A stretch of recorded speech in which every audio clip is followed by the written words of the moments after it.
مزدلفہ کو مزدلفہ کیوں کہتے ہیں؟ سب سے پہلے تو یہ بات یاد رکھیں کہ ہمارے ہاں اس لفظ کو مزدلفہ کہہ رہے ہوتے ہیں، مزدلفہ نہیں ہے،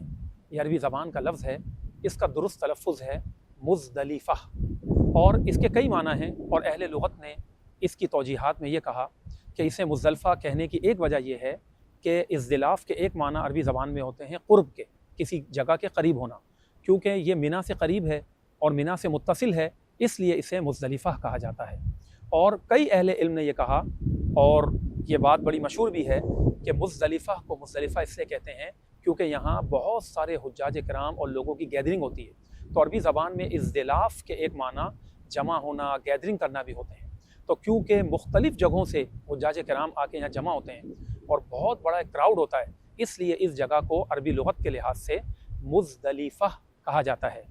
اسی طرح اگر ہم احادیث طیبہ میں دیکھیں تو اللہ کے نبی صلی اللہ تعالیٰ علیہ وسلم نے بھی مزدلفہ میں جو رات میں قیام کیا جاتا ہے اسے جمع کا لفظ استعمال فرمایا، اور فرمایا